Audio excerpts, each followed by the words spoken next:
like to call the special meeting of the Board of Trustees for Johnson County Community College to order for this October 1 meeting to interview candidates for the Board of Trustee vacancy created by the unexpired term of Melody Rail.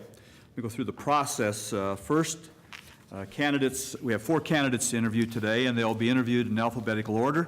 Each candidate will have 5 minutes to address the board, followed by 15 minutes of questions and answers. Following all personal interviews, each trustee will indicate on private written ballot 2 candidates for nomination for appointment as trustee. The ballots will be tabulated. I've asked Trustee Musil, Terry Schliest, and myself to tally those ballots. The ballot is an open record subject to disclosure, but allows each trustee to secretly indicate preference simultaneously with other trustees. The nomination ballot is not the election ballot. Those candidates who receive 2 or more votes will be announced by the chair as eligible for the final ballot. The final ballot will then be distributed, and each trustee will select 1 candidate. The votes will be tallied, and the candidate receiving the majority number of votes, which today will be 4, will be announced. The step may be repeated if necessary. There will then be a motion to appoint and to elect a person to fill the unexpired term of Melody Rail. Require a second discussion and a roll call vote. I would disclose that Stephanie Sharp, trustee, is on vacation but is on phone, will be a part of this discussion. And when we get to candidate Drummond, he is out of town and will be interviewed by phone as well. So with that, are there any questions of the trustees in terms of the process? So we would ask for our first candidate to come forward.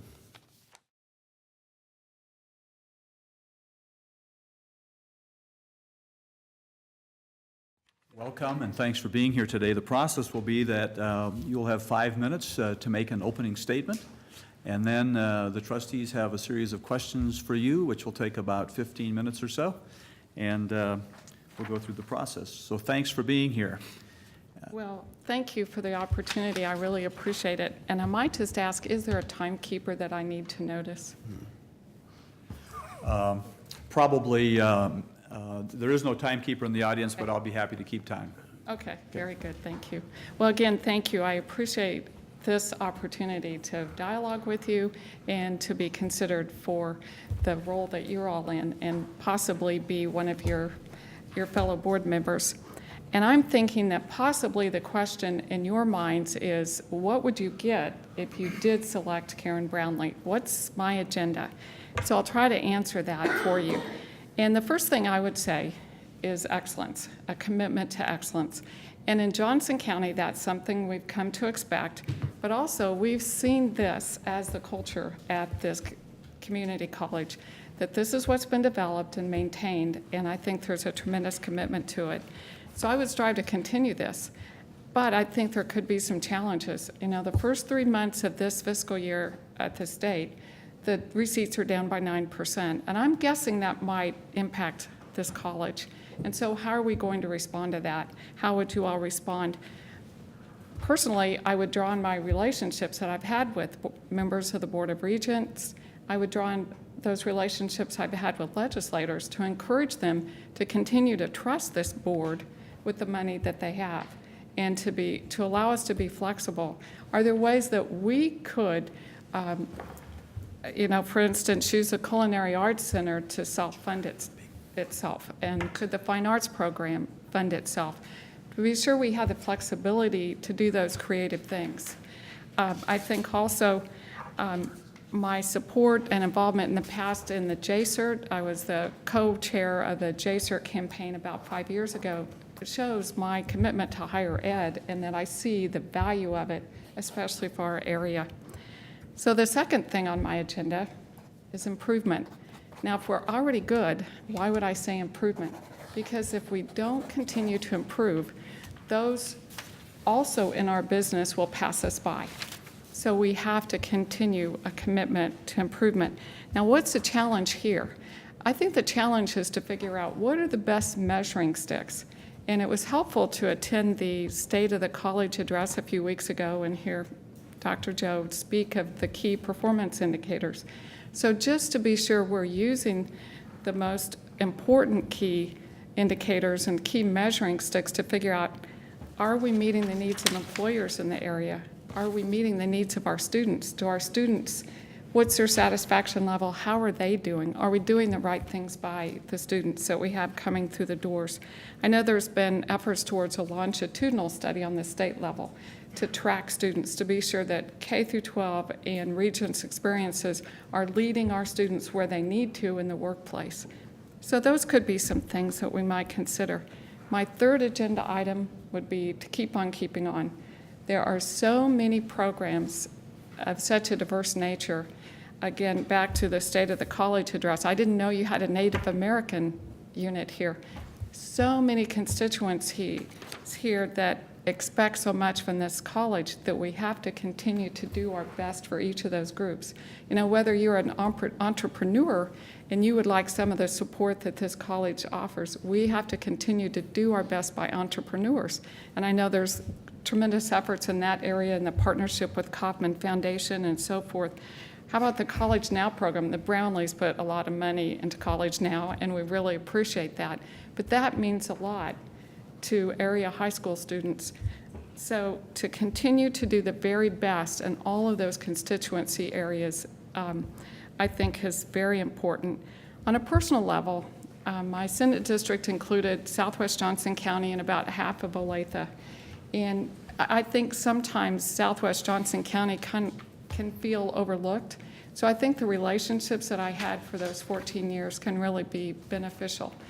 And I would strive to be sure that certainly all parts of the county, but that part that I know quite well feels represented on this board.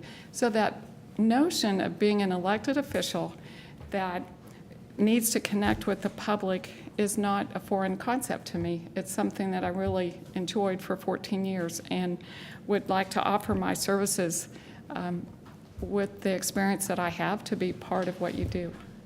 So thank you, and I really look forward to our dialogue.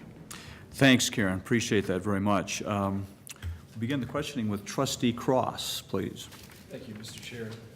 Senator Brownlee, thank you, Secretary Brownlee. Thank you for being here. And I just want to say I interned in the Senate with Derek Schmidt when you were in the Senate. And I doubt you remember me, but thank you for being here. Well, I know the right answer is to say that I do, but I'm sorry. If you would please, describe your overall philosophy of education, its funding, and explain the role of a community college, the role that a community college plays in that philosophy. And then secondly, the role a member of the Board of Trustees plays in that philosophy. And when you ask overall education philosophy, are you including K through 12 or are you starting with the community college? Well, I'll tell you what my law school professor said. I'm going to ask a question and see what you do with it. So, Okay, very good, very if you're good. asking for clarification, I do mean your overall philosophy toward education and then Okay. how we fund it. Okay. Well, just as we expect excellence at this institution, I know in Johnson County, we have that bar set high also for our K through 12. And we want to be able to fund it the way we'd like to fund it in Johnson County. And I know we have felt like we did not have the flexibility from the legislature to do that. As it relates to this institution, I think the community college needs to reflect the culture. And I think it does, and we want to be sure that it does. It also needs to meet the needs of area employers. So we need to be sure that we are sensing what the employment needs are and are maybe even staying one step ahead to be sure that we're training the workforce that they need. So I think that's an important part of the community college education, but certainly it's so much broader than that. I think too, a community college, especially when you think about the cost of higher ed today, the community college makes it more accessible to more people. And I think it's very important to be mindful of that affordability component, because it's really interesting to look at so much data, you know, whether it's unemployment data or whatever, those with the least education are the ones that are unemployed. So it really gives people a boost up in life. So to continue to support education in this area is critical. Thank you. Karen, thank you for your many years of public service and being involved in the community. And and for taking the time to come in and apply for this trustee position. Describe what you consider to be the greatest strengths and weaknesses that you would bring as a member of the Board of Trustees. I think some of my strengths are my qualities to connect people and to connect those with a need to someone else that can meet that need. And I think when you're in public service, you often have opportunities to be a connector. And typically, that's a very positive thing. I think that's one strength I would bring to the board. I think I would bring to the board the understanding of the legislative process that does impact this institution. And that doesn't come overnight necessarily. Some of my weaknesses is I would need to learn a lot from each of you. Certainly, I'm not an expert on what you do and what's required of you. I would need to learn the committee process. I would need to learn more about your budgeting process. So that would be, I would be a newbie and have a lot to learn from everyone here. Thank you. Thanks for being here today, Karen, Senator, Secretary. Karen is good. Karen is good. All right.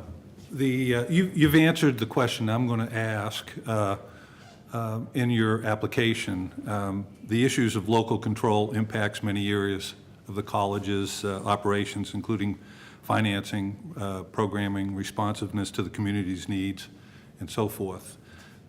Could you describe your understanding of the various issues embodied in the concept of local control, and your opinion of the importance to local control to Johnson County Community College's governance? That's a good question, and I know that's something that's very important.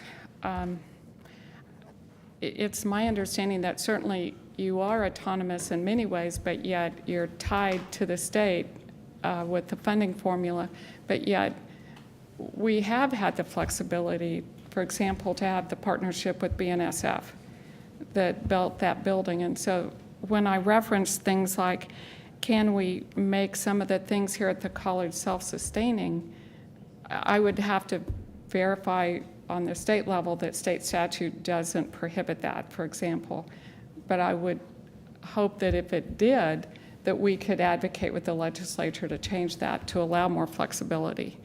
I think, and so to me, that's kind of an answer on the funding side, is to be sure that we have the flexibility to do things that we're good at and then allow those things to support the college. Certainly there are other things, though, that we kind of all have to conform to, and I think one of the things I put in my application was articulation.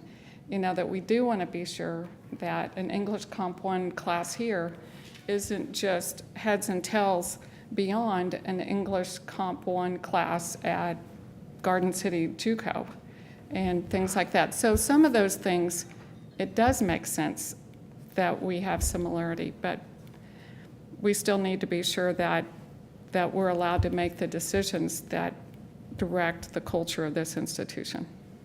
Thank you.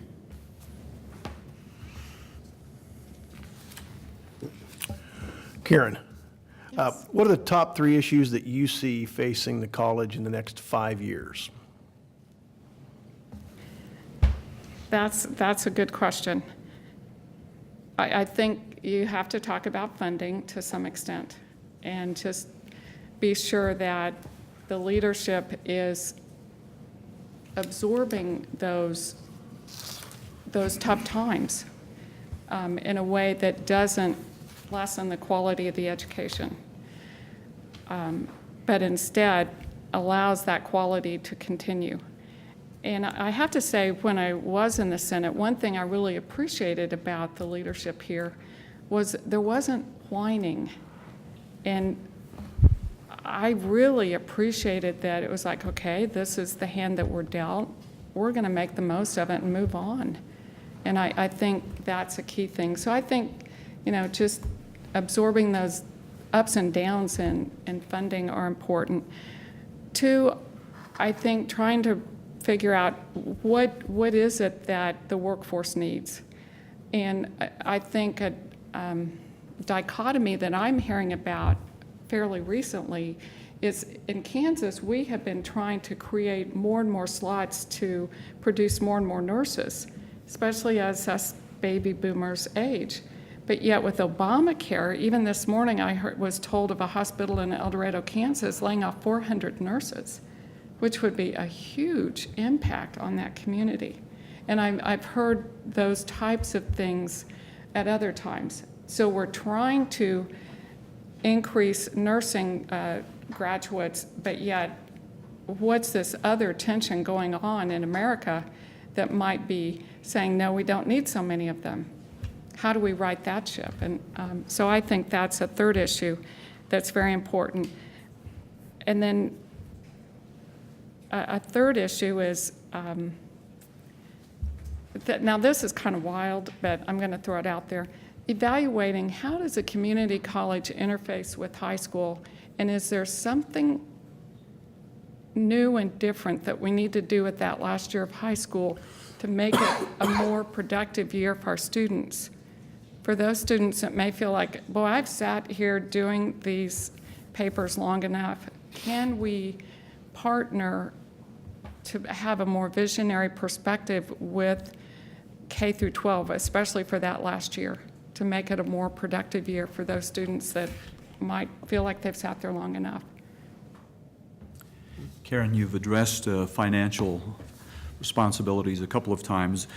Explain your concept of fiduciary responsibility as it relates to a publicly financed institution.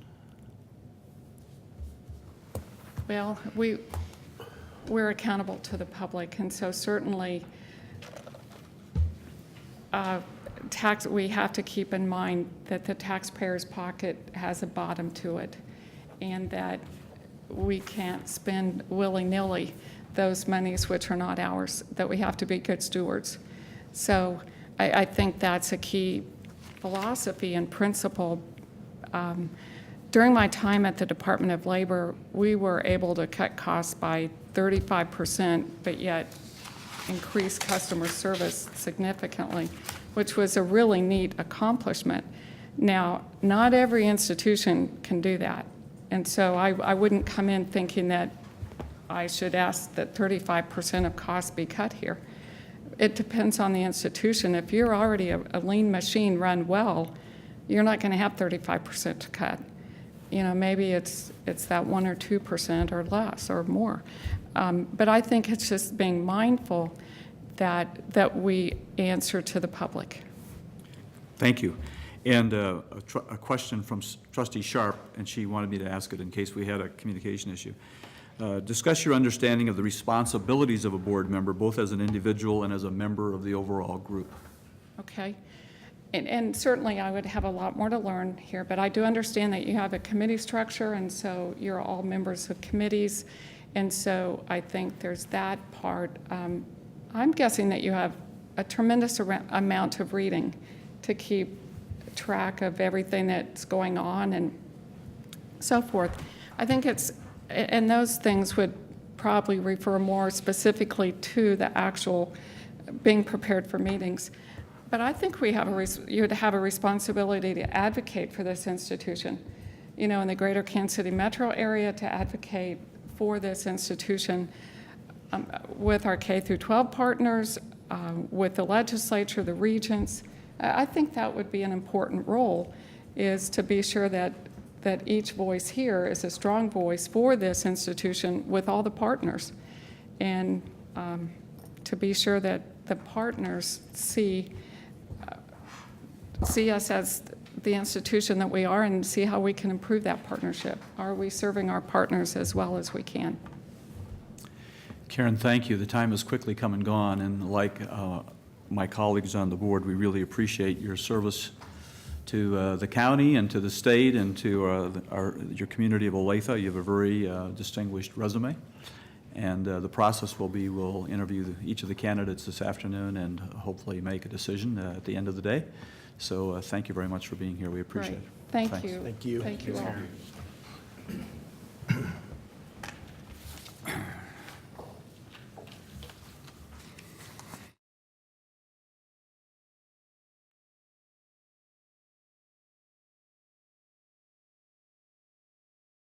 25, candidate Drummond will be calling in, and hopefully we'll get it loud enough so everyone in the room can hear.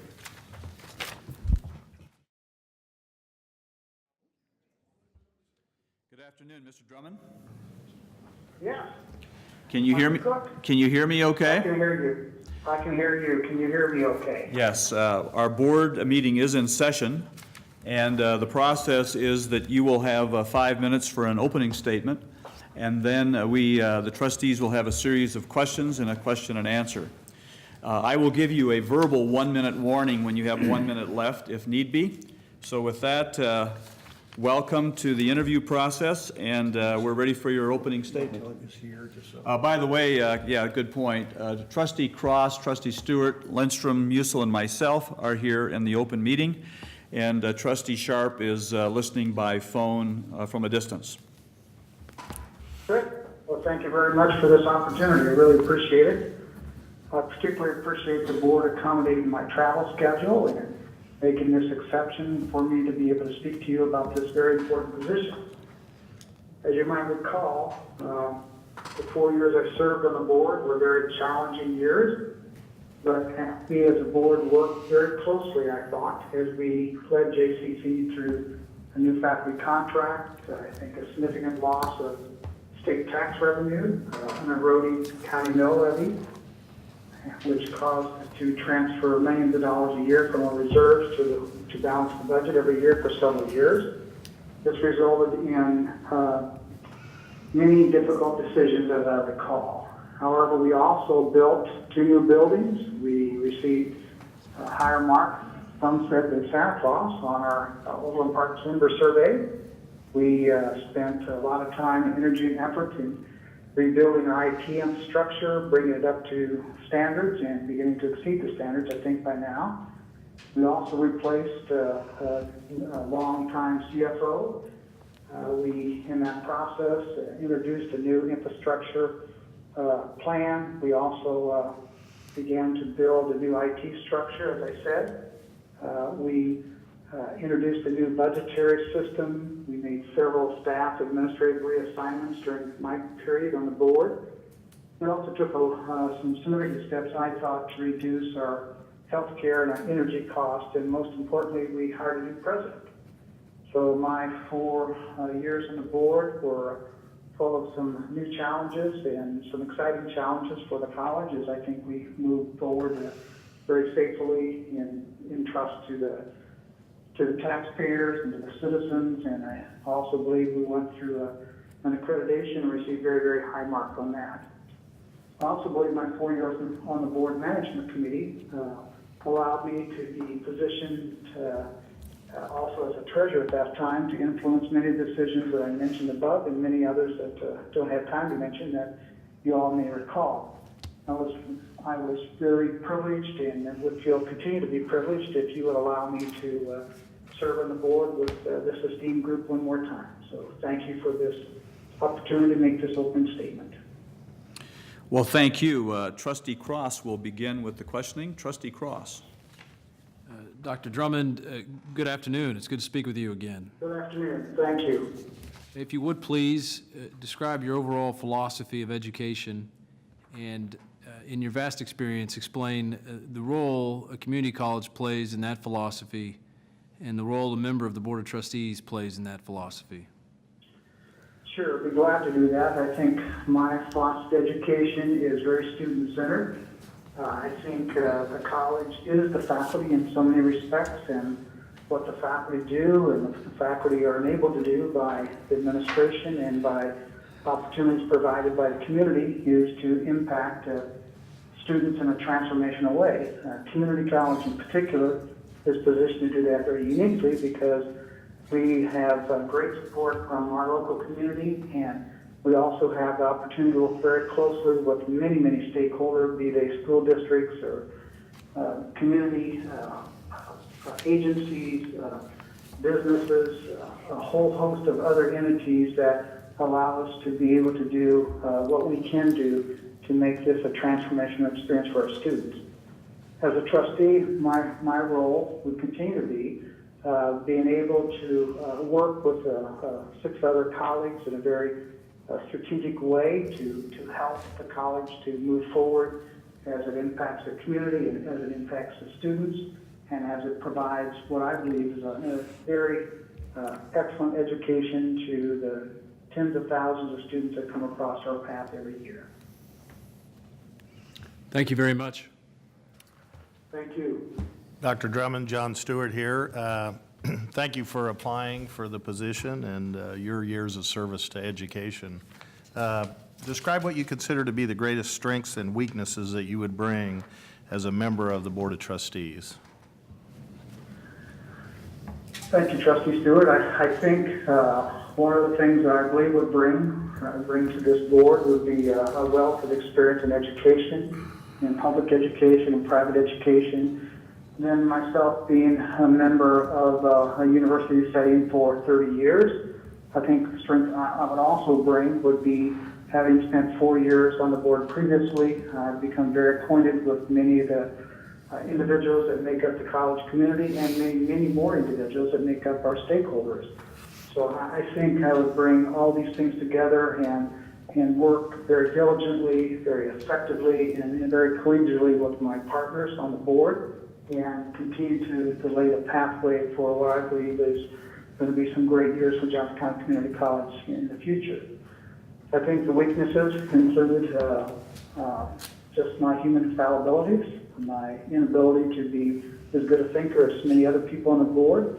I think also my time in education perhaps has laid the foundation for a particular belief system that may not always fit the current status of where community college should be going in the next decade. Thank you, Bob. Thank you. Dr. Drummond, Dave Lindstrom here. Thanks for being with us on the phone. You've answered this in part in your application, but the issue of local control impacts many areas of the college's operations, including financing, programming, responsiveness to the community needs, and so forth. Describe your understanding of the various issues embodied in the concept of local control, in your opinion of the importance of local control to Johnson County Community College's governance.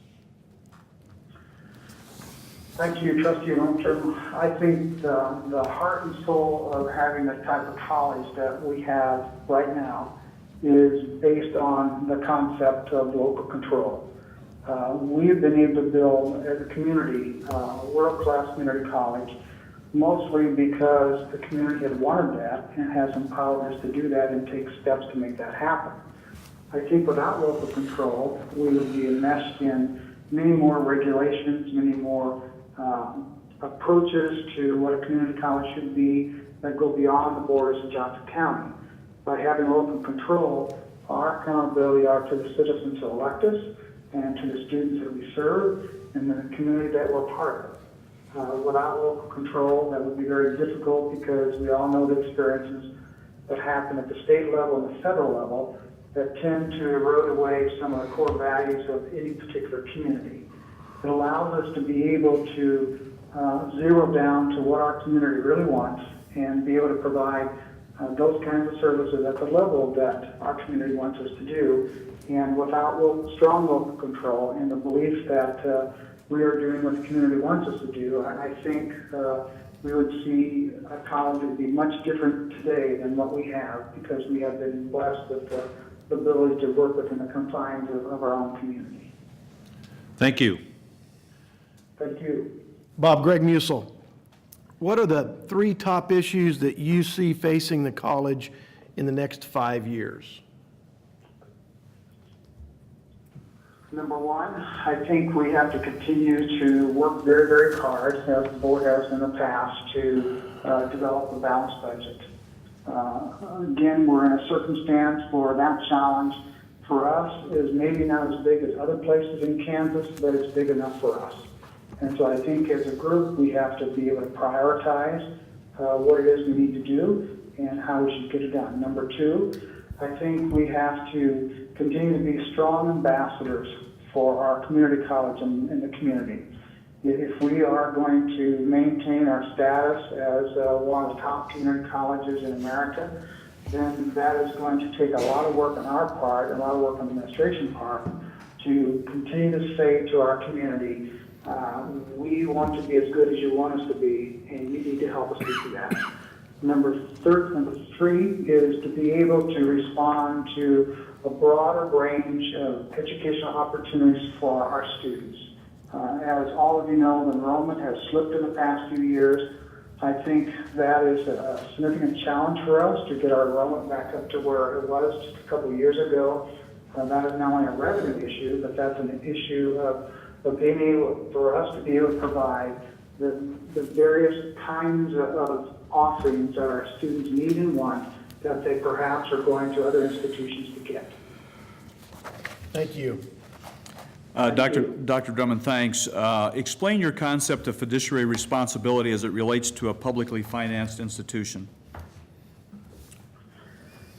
Thank you, Trustee Cook. I think the number one issue there for me is transparency, that we have to do as a board everything we possibly can to make all of our decisions transparent and open to the public.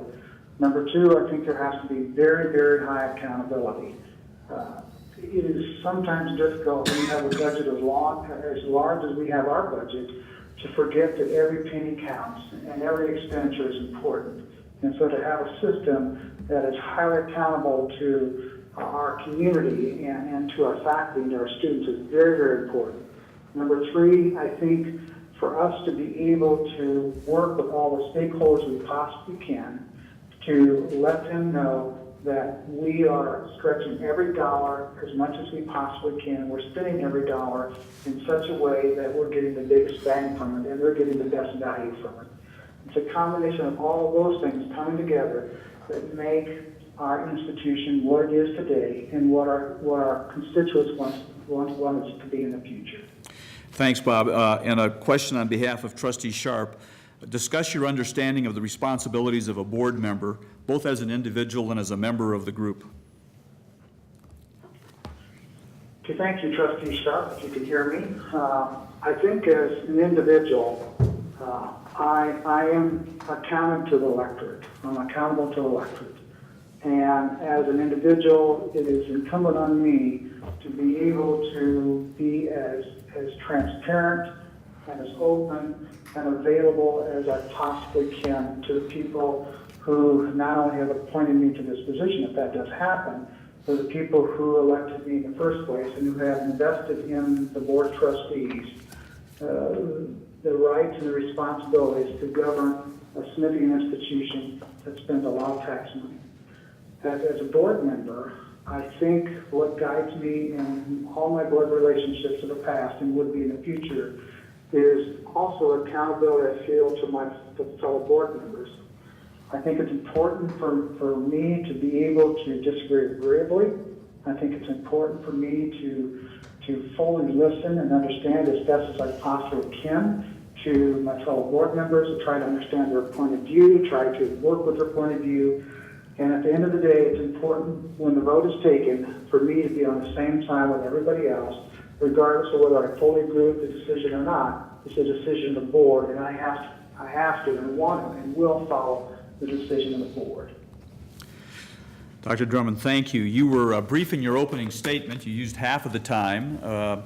We've allotted overall 20 minutes for each interview. We're 5 minutes ahead of schedule. I would give you an opportunity, I guess, for the remaining, if you wanted to use the remaining 2.5 minutes of your opening statement to make any closing comment. Well, thank you very much. I would like to do that. I would just like to say to the board again, thank you for your flexibility for me today. Thank you for the opportunity you've given me to share with you my vantage point.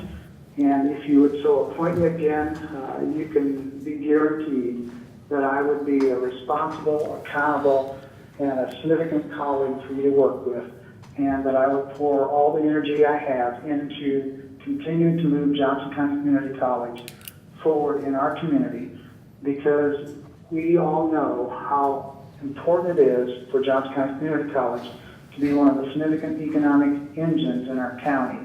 And that's going to take 7 very committed, very bright, very energetic people working with a new president and some new administrative staff to be able to enable us to provide the high level of educational attainment that's necessary for our community to be what we plan it to be. So again, thank you very much for this opportunity. I appreciate it, and best wishes to all of you. Thanks, Dr. Drummond. Travel safely, and we'll let you know what the final result is. Okay, thank you very much. Thank you. Take care, everybody. Bye-bye. Our next interview is scheduled at 4:50. If there's no opposition, we could begin that early if you'd like. So why don't we, Yvonne, maybe 4:45, about 4 minutes from now? That'd be good. Mr. Lally, thank you for being here, and we appreciate your interest in being a candidate for the Board of Trustees. Thank you, Mr. Chairman. The process will be, as you know, a 5-minute opening statement. I will give you a 1-minute sign if need be. Thank you. To finish. And then we'll have allocate about 15 minutes for questions and answers. So Excellent. thank you again, and tell us about yourself, Mike. Thank you very much, Mr. Chairman, and members of the Board of Trustees. It's good to be with you. I know you had a number of fine applicants. To be part of the final 4, so to speak, is quite the honor, so I appreciate having the opportunity to come talk to you today. I want to talk to you about 3 things. Why did I apply? When compared to the other finalists, what does Mike Lally bring, and why is he the better choice? And I want to discuss the issue of what I'll call political geography, and I'll explain that in more detail later. But we'll be talking about why did I apply? Well, I think as many of you know, I have a great interest in public service. I've had a chance to serve in elective office, in an appointed office. It's been something I've wanted to do ever since I was a young man. And when I've had a chance to do it, I've thoroughly enjoyed it. And I think I was fairly good at it and had a chance to make a difference in the entities I had a chance to serve. But the second reason really is my love for the community. I've lived here for 28 years. My appreciation for the great gifts that have been provided to us in the forms of a K-12 educational system that's second to none, a vibrant business community, institutions like Johnson County Community College. I am so grateful to those who've come before us and built this community, and I would love to have the chance to preserve and hopefully enhance an institution like the community college, because it is such a great gift to our community. So why am I the right person to serve alongside you on the Board of Trustees? Well, I think my background is fairly unique. I'm an engineer. I have a technology background mixed with a business background. I think that's a little bit of a different mix than perhaps many of you have on the board, so I think that would be a good complementary component. I also understand governing and good governance. As I've probably communicated maybe in my application, in my professional life, I have a chance to serve many small, medium, large-sized local units of government. It's given me a great opportunity to see what good government looks like and what not so good government looks like. Also, my work that I did when I was on the City Council in Overland Park gave me a great opportunity to see what really good governance is about. And so I think I bring a perspective and a knowledge that knows where those boundaries are and what somebody who's a member of the Board of Trustees should do. But I think the most important thing at this time is the financial challenges that the community college is facing. Dr. Sobczak mentioned it in his State of the College address. There's been, I guess I'd call a structural issue related to revenues and expenses here at the college. I think you took some bold action here recently. It was a courageous move. I know it was a very difficult one to move the revenue side of it a little bit by moving the mill levy up 0.75 mils. I know that was a difficult thing to do. But now it's time to look at the expense side of the equation. And I think through the business background I had, the governmental experience I've had, I think I bring a lot of knowledge and background and experience that I could sit alongside you, put my shoulder to the wheel, and help you shape what that expense side of the equation needs to look like. Finally, I want to talk about what I call political geography for a second. I was at a luncheon a few weeks ago. A lady came up to me and said, who's a leader in the business community, and she said to me, "I hear you applied for the community college position." I said, "I did." She goes, "I wish you the best. I hope you succeed." "Thank you," I said. She says, "If you do, please don't forget about Olathe." And I said, "Forget about Olathe?" And she says, "Yeah, Olathe. And I said, why would I forget about Olathe? Well, you know, you're an Overland Park guy, and you got a lot of Overland Park people on this board, and it's getting kind of heavy in those types of people. And I said, well, you have nothing to worry about. I said, I know this position is not the Overland Park Community College, it's the Johnson County Community College. And I said, you have nothing to worry about because, and it's what I want to communicate to you, members of staff, and those who might be watching in the audience, that while I live in Overland Park, work in Overland Park, and it's been a great place to live, I know this position is one of a county-wide perspective. It needs to have a larger viewpoint of things, and I know how to do that. I mean, my business experience has allowed me to look beyond just the boundaries of Overland Park. So I assured that lady at that luncheon, you have nothing to worry about. If I get through, I'll make sure I take care of Olathe. You're going to be okay. So with that, I will be happy to stand for any questions, Mr. Chairman, and thank you for the opportunity to make my presentation. Thank you, Michael. Trustee Cross will have the first question. Mr. Chair. Mike, good afternoon. Mr. Lally, excuse me. Mr. Cross? And if you would, please describe your overall philosophy of education and explain the role a community college plays in that philosophy, and also the role a member of the Board of Trustees plays in that philosophy. Okay. Well, I think first of all, I think when it comes to my philosophy on it, I think local control is an important aspect of it. I think one thing we have seen with our K through 12 system is that if local control isn't maintained, it isn't as good of a system. And I think it's important that as we go forward, we do everything we can here at the community college to maintain that. I think further, I think it has to be about the students. I think they have to always come first. And I think if I learned this in business. I mean, if you take care of your customer, take care of your client, they'll very much take care of you. I think in this situation here, we very much need to take care of the students and make sure all decisions we make, have them front and center. If we do that, then I think we'll very much make the right decisions. When we stray from that, if I had the chance to serve, then I think maybe we won't make the better decision. So my philosophy is one of local control and keeping the student first. Thank you. Sure. Mike, thanks for applying again and making that effort to do that, and your interest in the college and the community.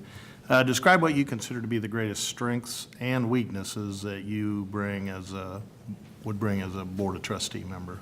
Well, I think on the strength side, I think I bring a good business perspective, John. I've had a chance to work in the private sector for 28 years.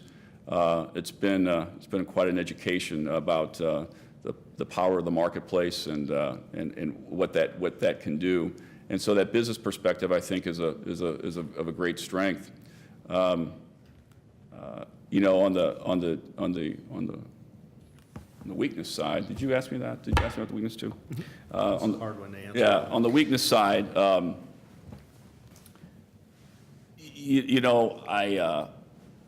I think it's an element of patience.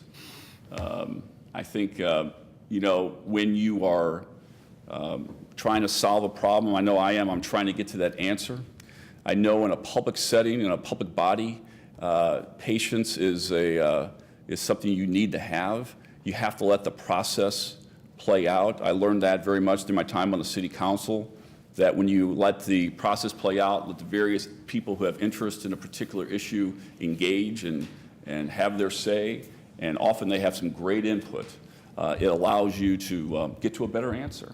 And so I think I need to display an element of patience. I think sometimes when you work in the private sector, you're able to drive to that answer and kind of push the patience issue to the side. But I think in an entity like this, you need to have it, and I need to display that more. And I remind myself that a lot when it's necessary. Thanks, Mike. I should probably remind myself that too.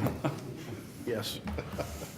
Thanks, Mike, for being here. Thanks for your, not only being here, but for your willingness to serve in the trustee capacity. You mentioned this in Trustee Cross, part of your answer for Trustee Cross. You mentioned the question I'm about to ask you. And you also had an opportunity to address this in your application. The issue of local control. It impacts many areas of the college's operations, including financing, programming, responsive to the community needs, and so forth. Describe your understanding of the various issues embodied in the concept of local control and your opinion of the importance of local control to the Johnson County Community College governance. Well, you know, I've lived here for 28 years, and when I first moved to Johnson County in 1985, the K through 12 system was one that was under local control. And I'm referencing the K through 12 system because we've seen the problems that not having local control, what ends up playing out. We found that it's not as good of a system. Now, we still have a very robust and a very strong K through 12 system, but it's been with a lot of heavy lifting and a lot of effort on the people, with legislators and people as well as leaders in the K through 12 system. I think at the end of the day, we all would conclude, at least here in Johnson County, that it's not a good system, what has gone on through the K through 12 system. And I would hate to see something like that happen here with regard to the community college. I really think that those of us who are closest to the action and understand and seeing what's going on day in and day out make the best decisions on issues related to local governance. And so I think it's a vital aspect of how we should proceed going on. I would think that if it becomes an issue at the state level, we need to you know, bandy together with our other brothers and sisters who believe like we do and get out there and tell them that this is not the right thing to do. It's got problems inherent within it. So I'm a big believer in local control and would want to pursue that type of policy if I had a chance to work alongside you. Thank you for your answer, and again, thank you for your willingness to serve. Mike, I'm tempted to challenge you on how you thoroughly enjoyed your city council experience, because I remember some very late nights that weren't a whole lot of fun, but Right. I'll leave that to another day. What are the top 3 challenges that you see facing the college over the next 5 years? Well, I think the first one I mentioned in my remarks is the financial situation. That's going to be a very, very you know, challenging job. I mean, how do you maintain the mission and achieve the goals of the community college? How do you continue to pay, you know, competitive and fair salary and benefits to the faculty? How do you make sure it remains affordable to the students? There's a whole number of variables that you've got to factor in, and to come up with that right path that allows you to, hopefully, you're not going to make everybody happy, but hopefully you come up with a reasonably good solution. So I think the financial situation is one that's very significant. I think, and connected with that is the issue of affordability, Greg. Next year I will have 3 children in college, and they will all. You know this doesn't pay. I know. And they all attend 4-year institutions, and I know what that's like, and so the issue of affordability, together with you know, incredible excellence here, I think is very, very important. So we need to keep that going forward. You know, a third one, let me think about this. I guess, Greg, I would think about the other issue we need to think about here is really probably facilities. You know, the college is one that is, you know, some of these buildings are probably beginning to age a bit. And how are we going to make sure we maintain them, enhance them, and keep them what they need to be for our students? I think what happened recently with the Culinary Center project, you know, I had a chance to tour the Culinary Center, the old Culinary Center, so to speak, and it was amazing to me how great these young people did with the tools that were available to them. And I think facilities are very, very important to a college, and I think we're going to need to probably look at those going forward. They're expensive. You got to think about maintenance. You got to think about operational costs when you think about doing those. But I think that will be a challenge going forward also. Thank you. Michael, you've talked a lot about fiduciary responsibility in your answer, in your opening statement and some of your answers. Talk a little bit more about your concept of what that really means, fiduciary responsibility as it relates to a publicly financed institution. Well, Mr. Chairman, I think it's I'm kind of a person who likes to look at the expense side of the ledger first. I mean, I think you have to be very, very careful with the public's money, with the students' tuition. I think we need to be very careful before we go back and look at the revenue side of the equation. I always like to go back and look at the expense side and see what we can do better, more efficiently, more intelligently, before we go back and ask the public for anything else. But having said that, there are times, and I think perhaps the community college is there, and I would imagine you must have felt that here recently when you made the decision you did on the revenue side. There are times, and we saw it in Overland Park too a few years ago. They did everything they could, and I'll use Overland Park as an example. They did everything they could to spend down reserves, cut back on capital expenditures, eliminate unnecessary positions, do all kinds of things to make those dollars go further. But they had to come back to the public eventually and said, look, if you want to have the community that we have and have the public safety and the public infrastructure and the investments that we're doing, we're going to need to ask you to pay a little bit more. And the citizens responded to that. It was a pretty substantial property tax increase. They understood it was the right thing to do, and the city had done everything appropriately. That'd be my approach, Mr. Chairman. I think it's one of looking at the expense side, but understand that if you want to maintain a certain level of quality and excellence, sometimes it requires you to go back to the public and say, here's what we've done with the money you've provided to us. We're very grateful for it, but we can only go so far with it now. And so that would be my approach to dealing with the fiduciary component of the job. Thanks, Michael. I failed to mention to you that Trustee Sharp is listening by phone on vacation. Okay. And let me ask a question on her behalf. Discuss your understanding of the responsibilities of a board member, both as an individual and as a member of the overall group. Well, I think there are some basic minimal things that you have to do. You have to come to the monthly board meeting. And in public life, I've noticed that there are some people that do the minimal level in order to, get by, so to speak. But the people I've seen in local government or even other levels of government who do very, very well and who are really good at what they do and really represent the citizenry and really do great public service are those who study hard, go above and beyond the call of duty. They do their homework, they do their research, they get to know the staff, they go to meetings that they don't need to go to, and I understand that's the role, particularly at the very beginning of a trustee's position. It's drinking from the fire hose. There's a lot to learn and a lot to figure out how this place functions and operates. So.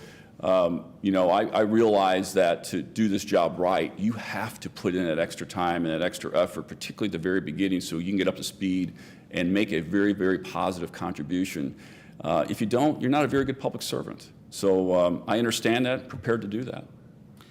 Michael, you were 24 seconds short on your opening statement, and you've been brief on your answers. We have a couple of minutes left in the 20-minute allocated time. I would offer you the opportunity for any closing comment in a minute or two. Thank you, Mr. Chairman. I just would close, Mr. Chairman, by saying that I think I could really do this job very effectively on day one. I know there are issues and specific items I would need to get up to speed on, but having served in a local government capacity and having worked with other local units of government, I don't think the learning curve is going to be very long for me, and I think I could get in here and be very effective very soon. I would love to do the job. It's a great position. It's a great way to contribute to the community that I love, and I would love to have the chance to serve alongside you. Michael, thank you very much, and again, thanks for your willingness to be a candidate. We appreciate it. Thank you, Mr. We Chairman. have one more interview, and then we'll hopefully make a decision this afternoon. Thank you, Mr. Chairman. Thank you. Thank you all very much.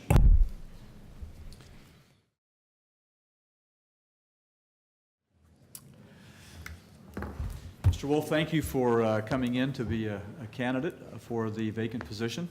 The process is that we'll give you an opportunity for a 5-minute opening statement, and then we'll allow about 15 minutes for questions and answers. And so with that, tell us who you are and why you'd like to be a trustee. Okay, well, let me start with thanking you all for the opportunity to present my credentials today. I'd like to briefly go through my background, my qualifications, and my interest in education. So by way of background, I've lived in Johnson County for 22 years. I'm married. I've got 2 children, 2 grandchildren, and they're in Johnson County too. I've got a couple of dog hotels here, as well as some mineral and real estate property interests. So I'm pretty much embedded in Johnson County. Prior to that, I was a senior executive in a variety of industries over the last 20 years, from steel to salt to oil to gas to coal. My educational background is I have a master's degree in labor economics from the University of Minnesota. In terms of qualifications, most of my business success has been built on a blend of successes in achieving both long-term and short-term objectives. From my view, objectives without metrics are platitudes. Short-term objectives are always more urgent than long-term objectives, but long-term objectives always have more impact. That's unless you're not achieving the short-term objectives. So a blend of those kinds of objectives is how basic priorities are established. There's another balancing act is between financial results and operating results. Operating results skew financial results, and financial results can skew operating results. If there's not enough funds, the range of operating results is very limited. If operating results are poor, the range of funds is also very limited. The third thing, my third qualification is I'm very familiar with the conflicting interests of stakeholders. In the industrial setting, their shareholders, employees, customers, suppliers, they all have different stakes and different interests. Finding a way to meld the conflicting interests is the key to success in any institutional setting. And then lastly, I have experience on both sides of the lectern. Long years in graduate school, plus some postgraduate work, plus a year of intensive language school training has taught me a lot from the outside of the lectern. From the inside of the lectern, I lectured at the University of Oklahoma's graduate school. I've learned a lot about the learning process from the professorial side of the lectern as well. Whether you're a student or professor, the most important criterion is effective transmission and delivery of knowledge. In terms of my perspective with regard to education, I think the most fundamental responsibility of any educational organization is transmission of basic skills in science, math, literature, technology, and the arts. Those are the building blocks for citizenship. Building on those skills with more specific skills makes citizens even more productive. The second component of education is without education, community development and economic development does not prosper. So the lifeblood of both economic development and community development are students with skills. And my third interest is transmission and delivery.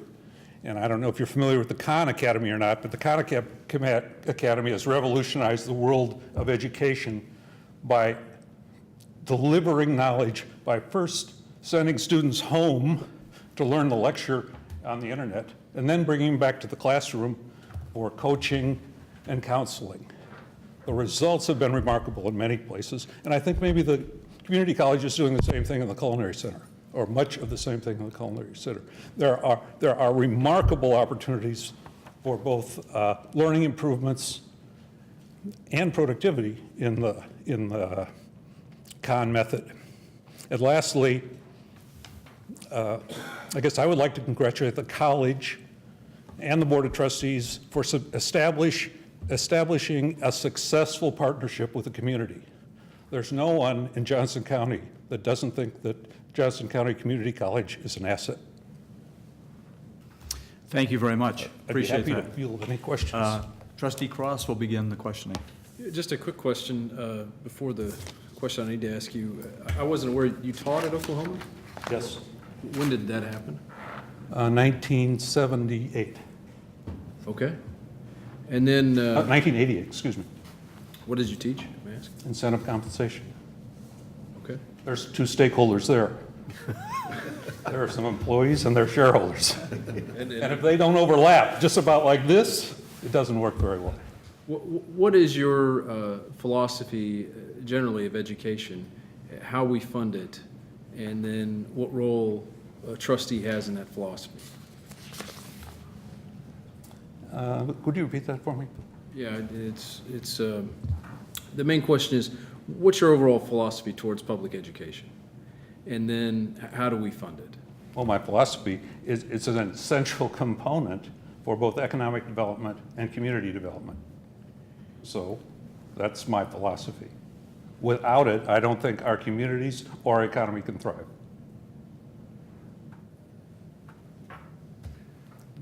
Thank you very much. Okay.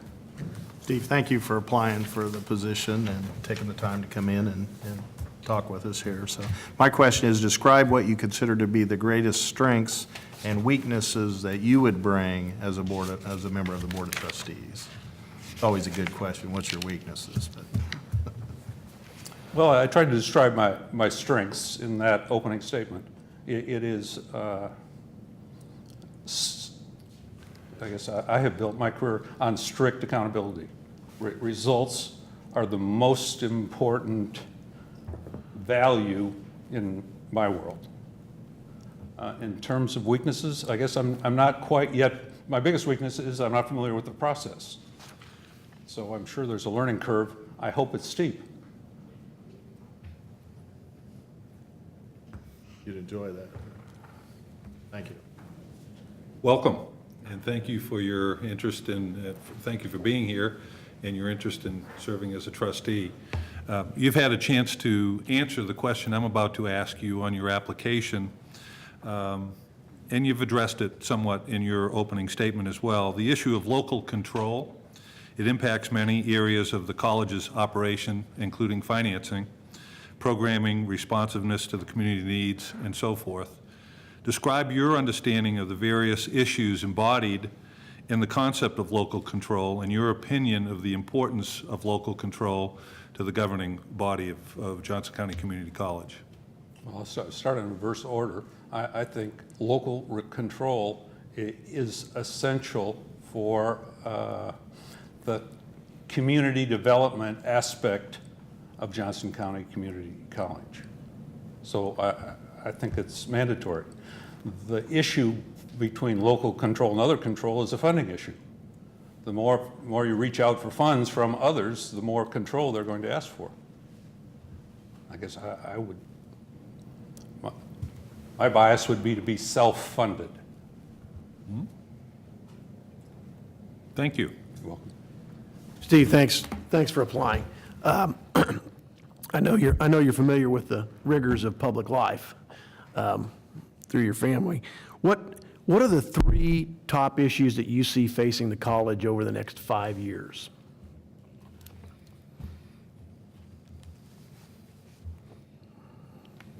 Well, I guess the first one is sustaining the progress that's been made. The second one is defining new horizons. And the new horizons might be new sites, it might be the internet, it might be a changing student body. It's keeping pace with a rapidly changing world is probably the most critical item facing every academic institution. Could you say that again, please? Keeping pace with a rapidly changing world is a critical item facing every institution. Thank you. Explain your concept of fiduciary responsibility as it relates to a publicly financed institution. You've touched on that, but take a moment to drill into that a little bit deeper. Well, may I ask you to repeat that again? Explain your concept of fiduciary responsibility as it relates to a publicly financed institution. You said you'd rather be self-funded, and Absolutely. But talk a little bit more about the fiduciary responsibility. Well, the number one fiduciary responsibility, I think, is audit control. The second responsibility is back to that blend of long-term objectives and short-term objectives. We can all make our short-term financial goals by deferring maintenance forever. Deferring maintenance is always a long-term, more expensive option. Okay. I failed to mention, Stephen, I apologize. Stephanie, Trustee Sharp is on vacation but on phone, and a question on her behalf is discuss your understanding of the responsibilities of a board member, both as an individual and a part of the overall group. Well, I guess the number one responsibility, from my view, would be being a constructive member. And the number two responsibility is paying close attention without being obtrusive.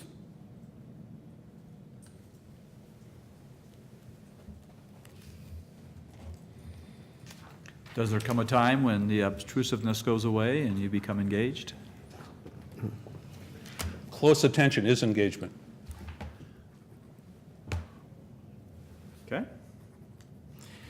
Well, you've been very brief in your answers, and we have actually about 9 minutes left of the 15-minute section, or at least 8. I certainly would give you an opportunity to use some of that time for a closing statement, if you'd like. Well, what are the challenges the board foresees over the next 5 years? Financial, changing student population. I thought your answer on the rapidly changing world and how we adjust the teaching and learning process to that changing student body was critical. I think sustaining the programs that we have.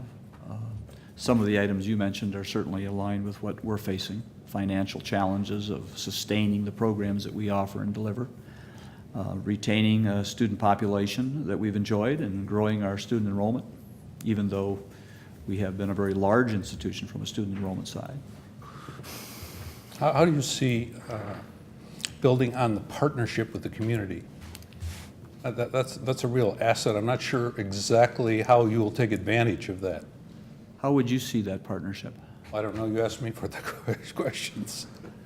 I don't see it as a member of the trustees or the college. I see it as a member of the community.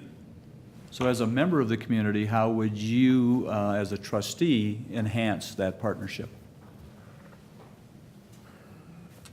I don't know.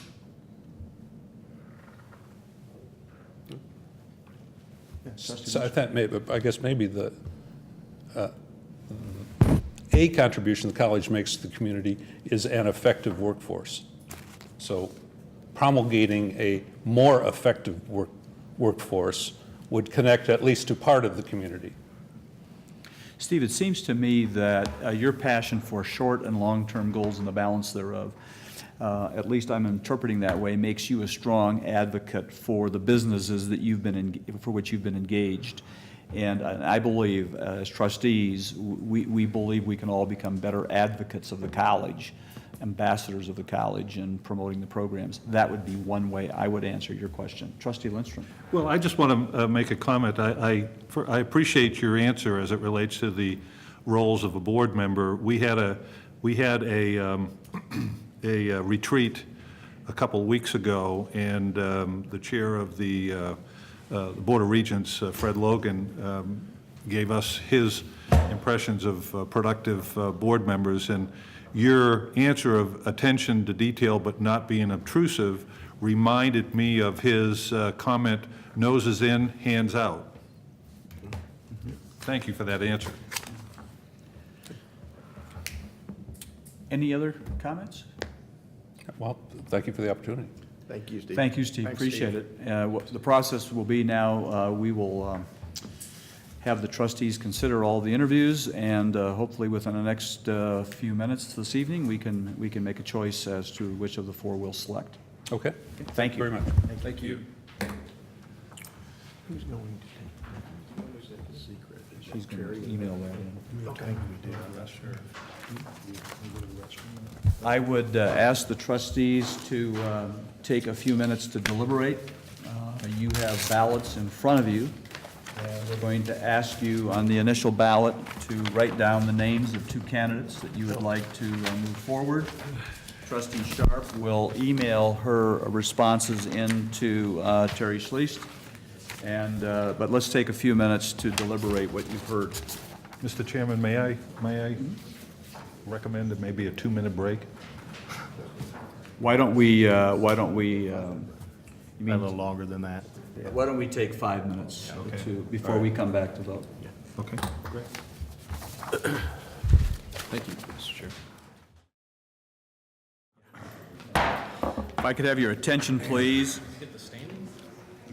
After the initial vote, the following candidates received 2 or more votes, and the trustees will consider these candidates and write 1 person down on the final ballot. The 3 candidates advancing are Karen Brownlee, Robert Drummond, and Michael Lally. I would now ask the trustees to vote for 1 of those people to be their selection for the vacated position.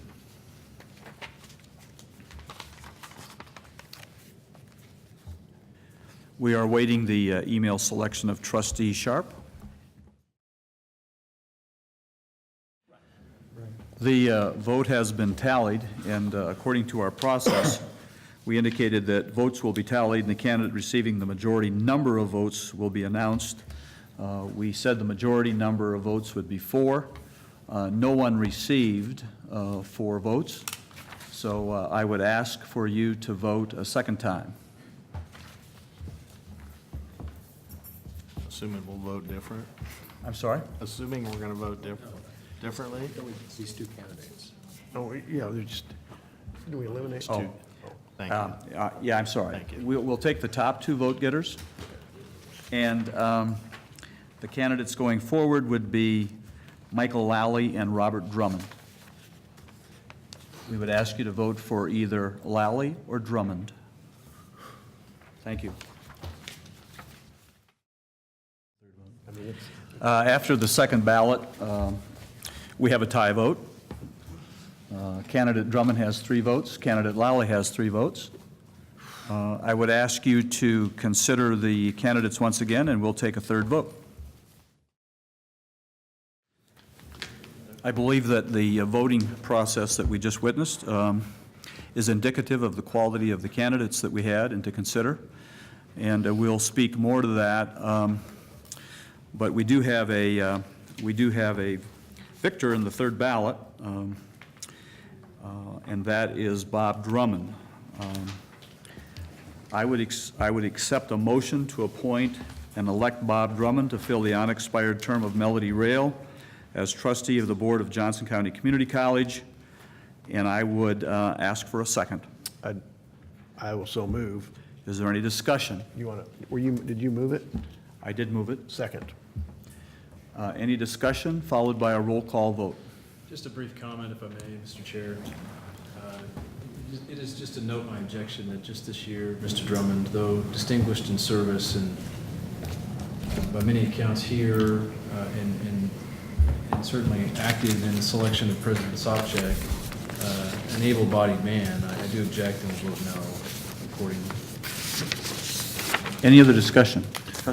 Not necessarily on the outcome, but on the overall process. I know firsthand what it's like to go through this process just within the last year. And let me say that I think standing at the podium is an easier process than you all have had to go through for twice now in the last year. And I want to thank all of those who have applied for the vacancy, for their willingness to serve our community as a Johnson County Community College trustee. They have all brought significant talents, experiences, and a unique commitment to make this institution a better place and a place that we all want to live, work, and learn. So for that, I thank them all. Any other discussion? We'll have a roll call vote. Jerry Cook, We'll go alphabetically. Cook, yes. Lee Cross, Respectfully, no. David Lindstrom, Yes. Greg Musel, Yes. Stephanie Sharp. Can you take her off of silent? It's your phone. Put it on speaker. I heard her, but I didn't hear her. I mean, she's talking, but. Stephanie, we're taking a roll call vote for Bob Drummond. There's been a motion and a second. Yes, I voted aye. Thank you. John Stewart. Yes. Okay, the vote passes 5-1. And Trustee Drummond now will take a position in October. If we could have the candidates come in, please. Do you want to make room for? Just move. Thanks everyone for your time and flexibility. Thanks, Stephanie, for being involved. Appreciate it. Thank you, Stephanie. We're inviting the candidates in to inform them of the decision.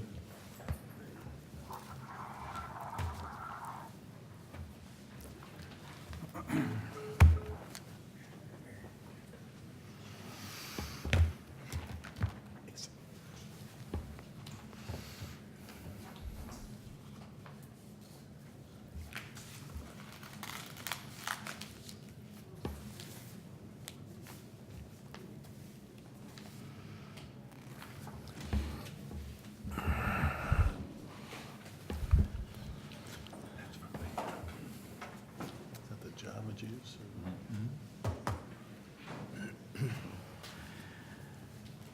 Well, I think Trustee Lindstrom probably said it best. He went through this process a year ago. Michael, you were involved in that process as well. And as he indicated, it's probably difficult to be at the podium and to answer the questions, but it's difficult for us to select one. We had 13 applicants for the position. The three of you plus Bob Drummond made it to the finalists.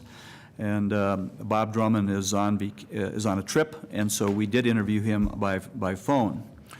The candidates that did not make it to the finalists were all very well qualified as well, and so it was difficult to get to the 4 from the 13. I think Trustee Stewart made a comment, and he may want to elaborate upon this, and I think the rest of us feel this way. It's a testimony to the community and to each of you for the quality of candidates we have and the passion that you have to serve this institution and its residents and its students and its faculty. We went to 3 ballots, and it was very close, very difficult to break the tie.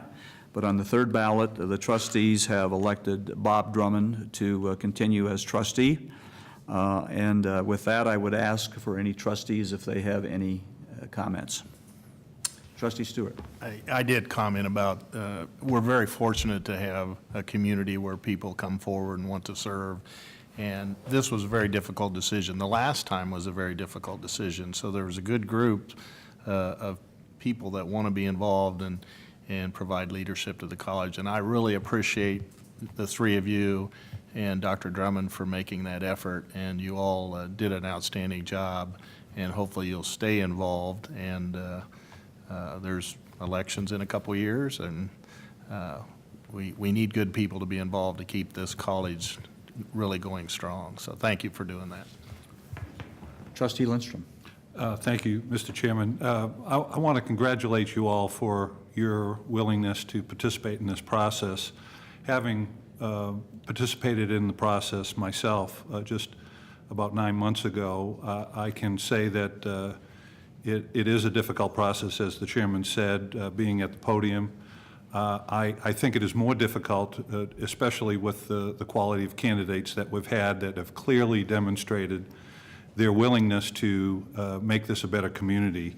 It was more difficult for me on this side, and I want to thank you all and Dr. Drummond and the others who have applied for their willingness to serve. Thank you. Trustee Musil. Well, I know all of you as friends. I know Bob is a friend, and that makes this extremely difficult to go through this. And when we vote on policy matters or when we vote on budget issues, it is less personal and sometimes easier to do a mathematical analysis or a balance sheet analysis or make other judgment calls other than on knowing each of you personally. And the hardest part for me is that knowing you personally, I know that 2 of you have made tough votes in public bodies. Steve, I know you've made tough votes in board meetings in the private sector, and, you know, I know that each of you would have brought different strengths, and I guess if I get rid of these three over here, I'd take all three of you. No, seriously, it is a tribute that we ended up with 4 candidates of this quality. So I thank you for, I mean, it's platitudes, as Steve put it, it's just platitudes, and we tell you thank you and congratulations and all that. You came here because you wanted to be the named trustee. I'm sorry we couldn't name all 4 of you, because you're all 4 qualified and maybe overqualified compared to the level that we're setting up here. And I think one thing you do is inspire us up here to try to do a better job. So thank you. Trustee Cross. And to Trustee Musil's comments, I say, yet here I sit, and appreciate his humor as a token of the civility at which this board operates. And each of you had support from at least one of us, I'd like you to know. And many of you, I have looked up to you and or your families in public service. So it was very interesting being on this side of it, and I appreciate the time that you devoted to this process. And thank you for being here today. In closing, I would just say that you've all given us things to think about that makes us better trustees. That doesn't necessarily ease the pain for the disappointment that you're experiencing this afternoon, but you've made us all think a little differently and a little deeper on the key issues that we face. And as our other trustees have said, we hope you stay engaged and look forward to the opportunities that will come down the way. Having no further business before us, this meeting is adjourned.